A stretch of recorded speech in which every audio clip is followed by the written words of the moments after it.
Welcome to the new Super Gamer Podcast, episode 38. I don't know if it's going to be video or audio, but I'm recording video, so maybe you'll get to see our lovely guests. Maybe you won't. I don't know.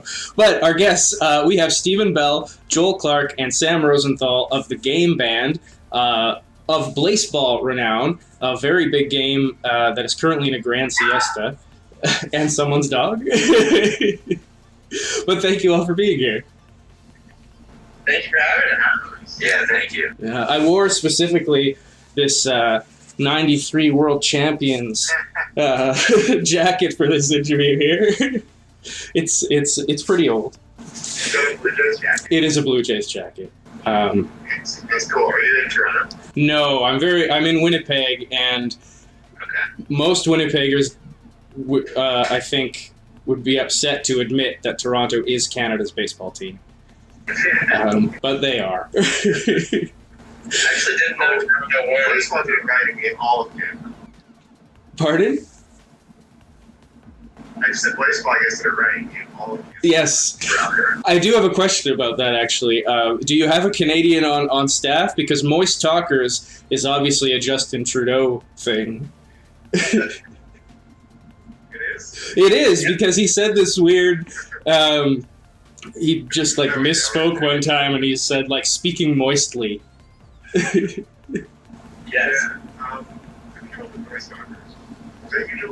Yeah, well, this is back in the early days, putting we generated all the team names. So, we had locations and nicknames. Moist Talkers made it into nicknames.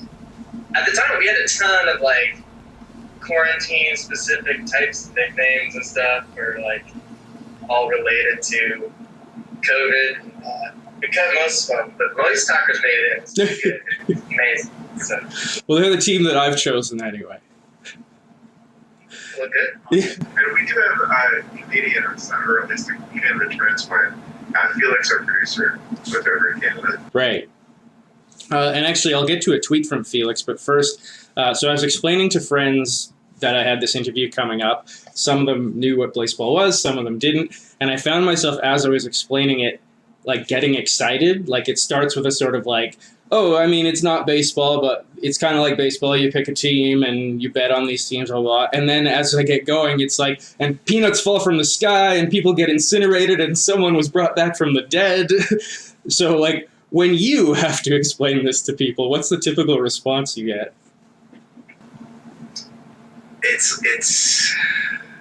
It really depends on how much time the person has, it can be everything from it's fantasy baseball, but then I tend to find myself just always feeling I'm underserving the explanation. So it's then it's 20 minutes later and the person is just bleary-eyed staring at me. So yeah, I don't know. I don't think I've captured my elevator pitch for it yet. Yeah, I've diluted it down to paragraphs, the key points. You gotta say it's a weekly simulated baseball league, or baseball-ish league. Sorry. Every week there's an election where you can change everything in the league, the rosters, the teams, everything else. And then I always finish with, and it's really weird. It's just growing. There's a ton of community interest, and that's what's really making it special. It's just how weird and dark it's gotten, and it's a game where you kind of got to dive in and explore that weirdness. But we also have just our typical way of saying it with just a single sentence. It's a game about building community amidst malevolent forces beyond our control. Yeah, I think the reason I struggle is because of the community, I'll end up just remembering something that then feels like a disservice to the game, not to mention and there's music and there's Baseball Cares and they raise money for great organizations. And so, yeah, just kind of, I think the Blaseball experience is that it's just started to become this self-perpetuating thing that is just ever expanding. Right, the community is sorry, it looks like I cut off Sam, but the community is obviously... Got it. It's God's Blaseball. Well, the community is like a huge part of Blaseball. It's almost like just become not just, but it's obviously this vehicle for people to be creative. Like people have made albums about their team. There's tons of fanfic and fan art and that, and like you've incorporated a bunch of fanfic into the lore. So, I mean, like, how do you maintain control of your game when other people are kind of making the game? I mean, we're the only one writing the code, so. Fair enough.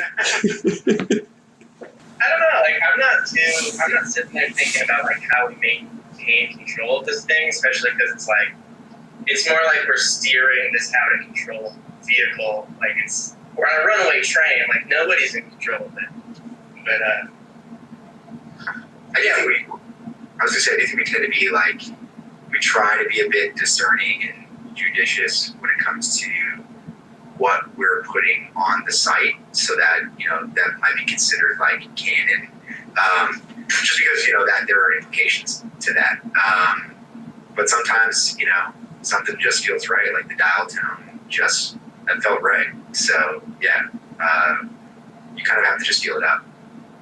Yeah, I think there are a few like core just tenets of Blaseball that Joel and Steven have done a really good job of holding this whole time. Like one thing that Joel's been talking about from the beginning is like not putting our thumb on the scale, so that, you know, we really kind of let the simulation be one of the writers of the game itself, and we respect that, and the fans themselves also know that that we're not interfering there. So it is chaotic. And even when we first had like our initial discussions about the game, one of the things that we talked about was that this was going to be a game that will descend into chaos. Like in the first meeting that we had, that was a line that we had in there. So chaos was like, it was part of the design.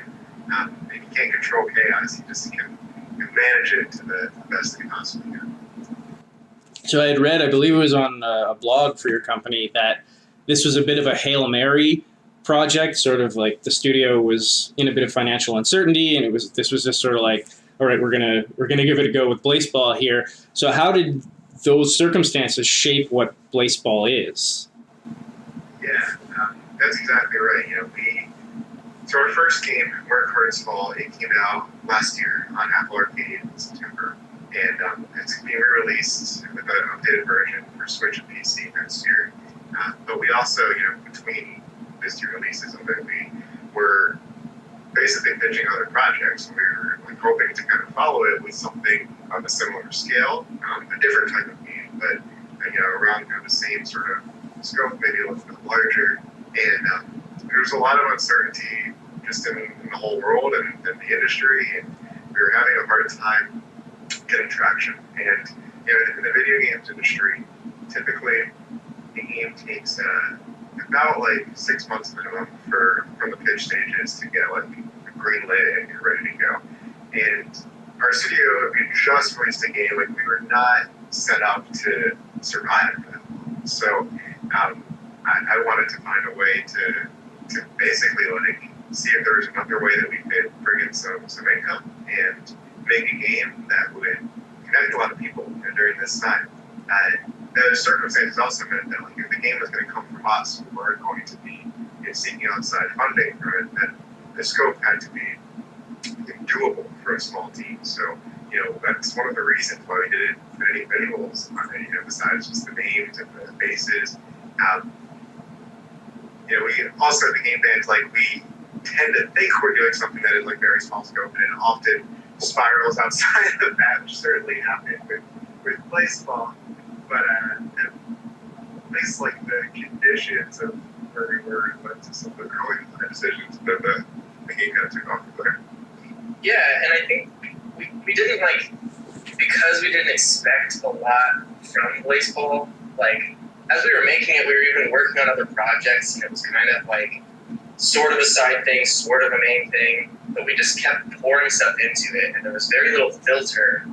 We weren't thinking about like, well, okay, let's make this the perfect thing. We're thinking, well, this is a cool idea. Let's keep it going. Let's just keep it going, and eventually maybe it'll come out there. But let's just get the best ideas in there and run with it, and just see where this idea takes us. There's something about it, like I I don't know. It both had high pressure on the game and low pressure. And I don't know. That cooked it into something interesting. How much bigger has it become than you expected? Or did you know it would just be a huge hit? The thing is, we never know. Like, we definitely wanted it to resonate. We hoped that it would.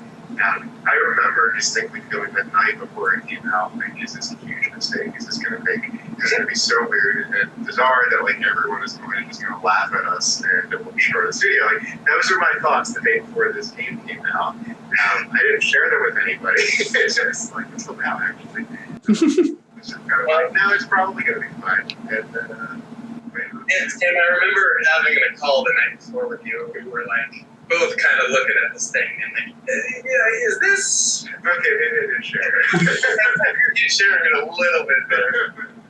I did too. I was worried about it. I was like, is this thing ready to go? Like, are people gonna embrace this, or is this just like what is this thing we've made? What's gonna happen? Yeah, I think even like the first election, I think how many votes were cast? Like 500 and something.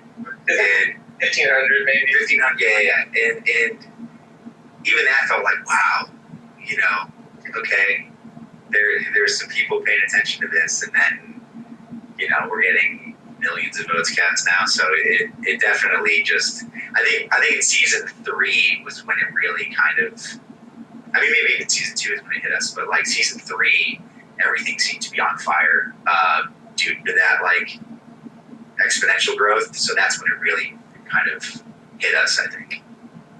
And how, I guess the nature of the game, it's going to become so different, but for where it is now, how different is it from what you first thought you were making?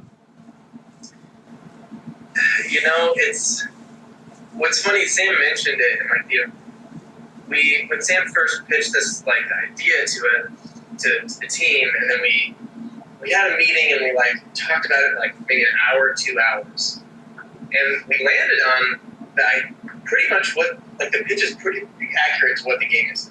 It's going to be a baseball league that will descend into chaos because there's going to be elections where you change everything and you're betting on it the whole time. Like that was all there in that first pitch, and so that's like, it's actually wild to me how closely it's stuck to that. But there's so much more you couldn't have expected, like the community's involvement and the ways that community has shaped the game. We couldn't have expected that at all. So like, yeah, and the way we're like going back and forth with the community and like giving them tools to work with and to create like these community plots and puzzles and just the community organization. None of that we could have expected. So that has been very different. That has been the expansion of this game that it's like made something new. Do you have a favorite fanfic so far?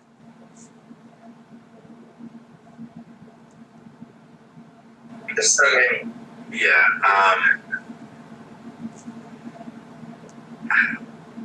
I do love the crowd's relationship to Tillman and Henderson. I think that's just been so much fun watching them love to hate to love this character that they created. That's been really fun. Well, speaking of crabs, I think this is probably the best time to get to it. Felixs' tweet that I mentioned, this sort of plays into the whole like trying to explain this game to someone who's unfamiliar with it. The tweet is, I cannot believe that on a pitch from Jalen Hotdog Fingers, a shelled JT dealt the killing blow, dealing $7.5 million damage to the Shoe Thieves after they stopped Ascension by shaming the Crabs in the bottom of the 9th of the finals. Which, I don't know what, like, there's a lot to digest there. Yeah, that was insane. That was like from the dev team side of things. There were 6 people watching that game. Sure that Ascension was, imminent. And then, man, that walk-off shaming, I guess you would call it, we freaked out. Like, we were screaming. Yeah, we were all on a Zoom call together just yelling. Oh, yeah. It was that whole, Yeah, that tweet just, in a nutshell, just explains like how crazy this sim can, like how wild of events the sim can create. Like that was just randomness that led to that tweet. Just a bunch of random things stacking up to create this hyper dramatic event. It just wows me every time. Like we thought if just that first thing had happened, if the shoe thieves walking off the grass or shaming them, it would have been this incredible moment. But then we had to battle afterwards that had like just the fact that Jalen was pitching, so narratively interesting, but just total like just based off the rules of the simulation. Also, this has like no meaning to anybody that no baseball, right? Like you're still like no context in any of this, which is hilarious. Right now, or like it's just that the sim is super dramatic. It's really messy and loves drama, basically. Yeah. The tweet certainly sounds like one of those, like, I made an AI watch 1,000 MLB games, and this is the script it wrote. Yeah, totally.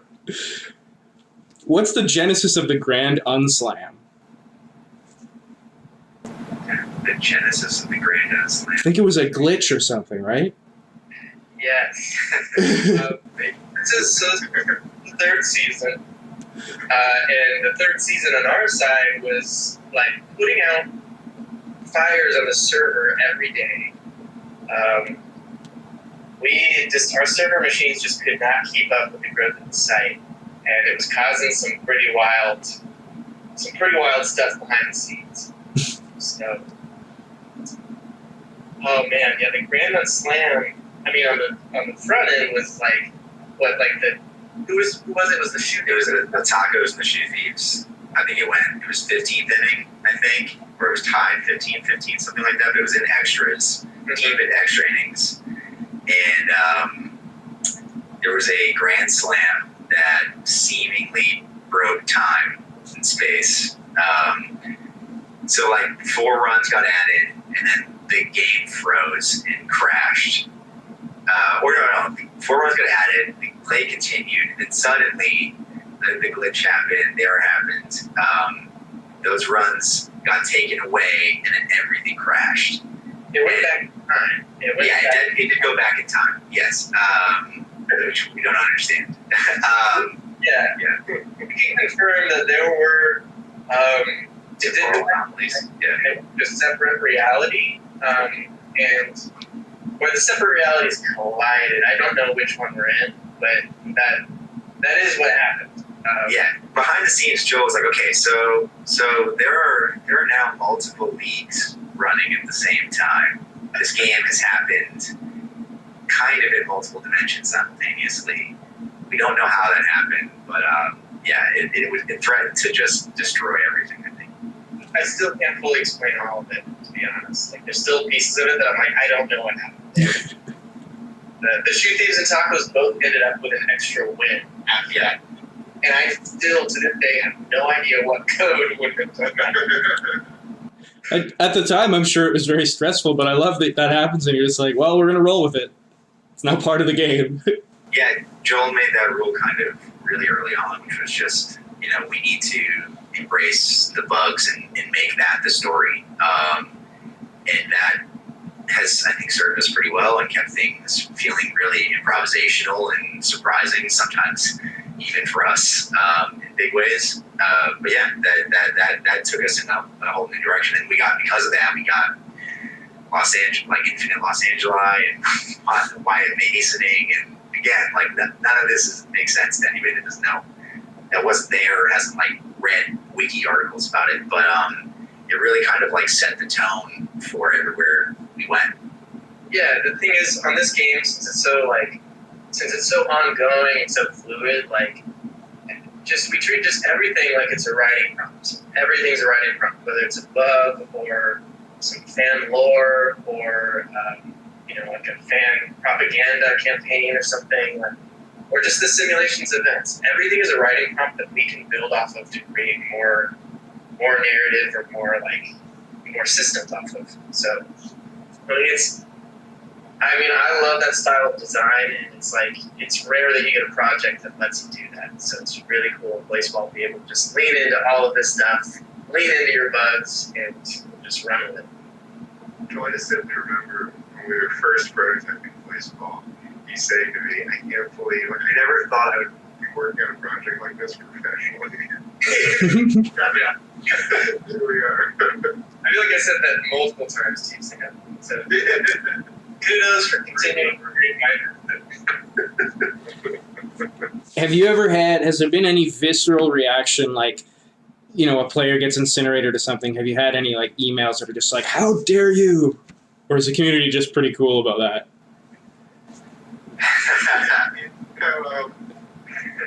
There's I think, like, there's some work to be done still on building the trust with, you know, where the game is going, and that there is, like, intent behind all of this madness. Yeah, there were definitely some weeks where a lot of beloved characters were lost, and there was a lot of, you know, upset fans when they saw some of their favorite characters go away. And at that time, I remember putting out a message to kind of explain, like, hey, you know, Blaseball is a horror game. It is a game where tragic things are going to happen to the characters that you care about, but, you know, you're building community and solidarity in spite of all that, and against all of those chaotic forces. And I think, like, with a game that moves as fast as Blaseball and there's so many different things going on, like, those little reminders sometimes can be very helpful. And it's just like, hey, like, this isn't just something that we're doing to torment you. Like, there is meaning behind all of this, and wait it out a little bit and see where it goes. Yeah, you know, in Blaseball, like, literally a week is a year long, and I think that's kind of translated to, like, that experience has translated to the community where, you know, memories can be pretty short in Blaseball. So, you know, sometimes I think from an area perspective, like, you know, losing, there have to be some losses to be real victories, you know, and the community has learned how to, like, or is constantly learning to work together to get through those low points. But yeah, sometimes you just kind of have to tap the sign or say, like, you know, like, remind people that despite it being improvisational in a lot of ways, like, we are setting landmarks, we are planning things out some weeks ahead. So if something might throw balance or the league completely out of whack for a season, that's just a week, and we probably have something coming that might swing it in a different direction or try to course correct a little bit. But you know, it's also a dialogue, so you kind of sometimes have to just be a bit more direct with that. So you have said in a blog post in September, kind of what you were just saying there, that the story might not make sense right now, but it is going somewhere, which makes me wonder, like, is there an end? Like, do you have, like, an you know, is this all building to something specific? Well, I think when we posted that, we knew you were going to fight the peanut. Okay, so for context, the Blaseball community killed God. So, in a sense. Yeah. So, no, like, we knew, so we had that landmark, right? We knew we wanted to get there. We had, because of the way Blaseball works and scheduling, you know, there's a, like, kind of a window of, like, it might happen this week, it might happen a week later or so, but we knew some of the beats we wanted to hit along the way to get there. So it was just kind of a slight, you know, small reminder, just like, or just even a complete, like, hang with us. We promise we'll at least take you on a journey. There is a destination in sight. I will say that, like, if a destination appeared that, like, because the community seemed better, we probably would have pivoted. We try to pay attention to where the community wants to go. You know, it's not completely fixed, but at that point we did know that we wanted to at least give the community that chance for some, I think, vengeance against one of those malevolent forces that they were up against. Yeah, we have, like, we've been candid in saying, like, you know, when we started it, we didn't have a lot planned for it. And as it builds up, you know, and as we started to work together more as writers on this thing, as on designers, we started to figure out a lot more. The train tracks started to get laid out way further ahead than where the train was going. Like, we have a ton of ideas, and a ton of them, like, there's a pretty clear direction for generally where this experience will go. But we still have to stay improvisational and still, like, be able to listen to the community, shift if need be. So, like, writing the future of Blaseball is more about, like, knowing what we have in our tool set, knowing what we can throw into the simulation, and knowing when to do that. And then we'll stay on our toes and we'll guide the experience as we go. This episode will actually release on the day that the trial of Mills versus McMillan III takes place. So we don't know what will happen yet, but by the time this is out, we should know. Yeah. Yeah. Wow. We can comment on that, but Yeah. The Umps have also been like named as defendants in that case by other parties, so I think we're all under advice of counsel not to comment. Okay. People can watch though, right? Yeah, that'll there are channels set up in the Discord. I don't know if anybody's streaming it, but if someone does stream it, I'm sure we'll have like this will already happen, but we'll put it out for the community. But they've set up like channels for the trial to happen and for like a peanut gallery, and yeah, it's gonna be interesting. There's been a lot of peanut puns, whether they were intentional or not. How many times have you had to put up with blernsball references? Why? I didn't know what that was before. What? Blernsball is, well, I'm going to butcher it, but it's like a Futurama. It's Futurama's version of baseball, and the joke of it is like, Futurama's like the year 3000 or something. Yeah. It's where baseball will have changed to be by that time because they just keep adding crazy stuff, and it's not recognizable as baseball. So, like, did I do it? I've never heard. Yeah, really, that surprised me. Because when my friend first introduced me to Blaseball, I sent him that video, and he was like, yeah, I thought that too. If you go into any of the articles that are especially like a little bit outside of the gaming world, like the golf festival, like there's every single time a comment was just like, I prefer blernsball, and then like give that. That's not what it was. I like Futurama too, and I mostly Same. So. It's like I've thought about that comparison a lot when making this, and it's like it's not a bad comparison. It's a funny joke in Futurama, and like honestly, Blaseball does sometimes feel just like it just took one funny joke and made it like a huge experience.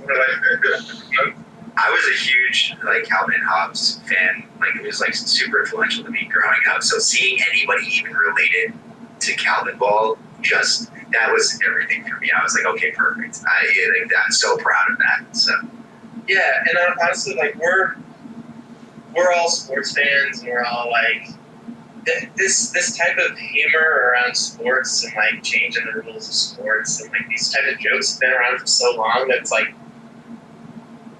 Of course, Blaseball was going to be fun. People are going to laugh to it. Like people like to make fun of sports. Should I be congratulating all three of you, by the way, on the Dodgers winning?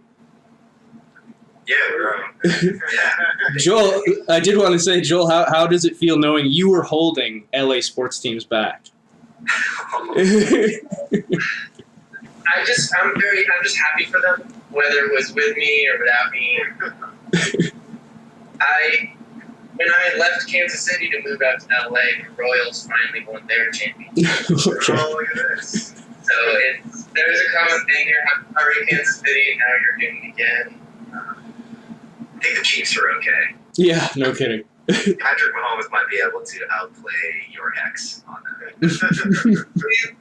Please, Pat, do it. That's just everybody. I'm finding out everybody in Kansas City just puts all their faith in Pat Mahomes and just leaves it there. So Probably a good place to put it. yeah. As far as influences, did Radiohead play into this game at all? Were you listening to a specific song?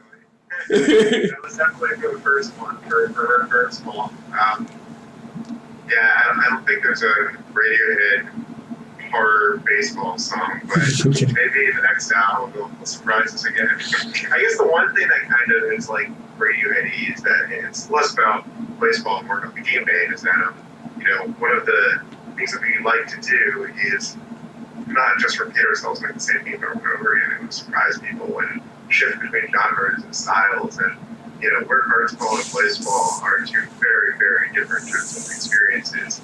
They have some things in common if you really look for them, but as a whole, like they're very different expressions of how games can tell stories, and that's exciting to us. Like we always want to be trying to eke out different ground, especially since this is still a pretty new art form and there's so much left to explore. Do you still have the original paper houses you made for Where Cards Fall? Thankfully, no. Oh no! Yeah. Thankfully. If you look hard enough, you will find on YouTube like a video of me as like a college kid showing these like paper houses, and it's the most embarrassing video I think ever that I have at least. But you just guarantee that getting surfaced. Yeah, I might have to overlay that here. I deserve it. I'm wearing like a Hollister shirt. It's real bad. But Yeah. As far as influences, I think there's been like things we've found along the way. I came into the process, after there was already a working sim, and Sam and Joel were really gracious and like just extremely like open to let me come in and collaborate with them and write this story together. I think like the first time Joel said that he fully trusted me was like both of us referencing Twin Peaks, and which also made me feel really good because I was like, oh, okay, I get it. Like I know I know the energy we're trying to go for here. So that's been definitely a big reference. Anything, Lynch. We referenced Lynch a lot. I didn't know, like, how many weeks in was that? Like 3 weeks or so or something? Yeah, 2 or 3, yeah. Yeah. I was surprised that we only found that out later because it is like that, the weird horror but somehow comedic, like the tone of Blaseball, even though it's just a website, somehow in Twin Peaks did that stuff so well. I'm like, a couple of weeks in and we found that out. I was like, wait, how have we not talked about this? Yeah. So that was a big one. So you're on a grand siesta, to a large extent to give you guys a break. Because, there's a lot going on in this game. But it is the end of the discipline era. What's the era to come? Oh. Any exclusives you can give us on the new era? Well, we already know some things. It's right now it says peace and prosperity. So obviously we can look forward to just total peace and prosperity. Yeah, it's smooth sailing now. Right. Yeah. And there's new ownership. Yep. New ownership is coming in, bringing some, going to make this league profitable again. Fair. Yeah. Fair, yeah. Peaceful and prosperous. I trust in that 100%. Yeah, I think they've talked about serious expansion. I think there's, they kind of they released a bunch of players and then kind of try to clean up the mess a little bit, and now have some plans to build. So we know, the fans. We wanted to leave it up to the fans also to kind of help us write the future, which they did with the last election. So the book. There's another page in the book now, and I think we've seen like concessions, ballparks, and wheels, whatever that means, teased. So I don't know. I don't know what I can say. There's Arcana too. There is Arcana. Yes, their fates have been sealed. Yeah. How do we? Has anybody made sense of any of that? I haven't. Yeah. When the devs haven't made sense of it. What was that? I said when the devs haven't made sense of it. Who knows where it's going. Your guess is as good as ours. That book page went up and we didn't even know. We hadn't even seen it before. Yeah. Should be exciting. Yeah. Yeah. All right. Well, yeah. People can check out Blaseball. They should check out Blaseball. They should check out Where Cards Fall. Both, as you've mentioned, very different games, but both very cool. And we have had Sam Rosenthal, Joel Clark, and Stephen Bell from the Game Band. Thank you so much for being here. Thanks so much for having me. Thank you so much for having us. Good fun. All right. So what's the inside of Blaseball? Well, inside of Blaseball is it's a Q&A stream with the Game Band.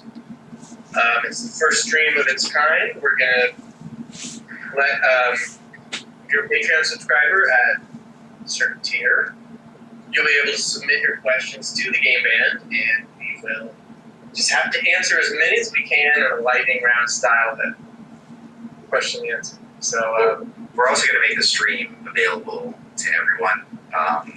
That, you know, Blaseball is about this whole giant community, so we wanted to bring everybody into it. But yeah, if you're a patron at that tier, you can submit your question. We will try to get us through as many of them as possible in the time limit. There'll be more streams, you know, in coming months. So if we don't get to your question, that'll be Wednesday, the 11th. Is that correct? Yes, I think so. I think that's Wednesday the 11th at 6 p.m. Pacific, 9 p.m. Eastern. And yeah, it should be fun. We're fielding questions now. So if you are a patron, I think this will drop on Monday. Shoot us your questions. We're excited about it. if there's something you've really wondered about the behind the scenes of Blaseball, or you just want to embarrass us with a question, then Are you obligated to answer? I think it depends. Like, we're not no super personal stuff. Right. We're not going to give spoilers for the future, but we'll try to answer everything we can.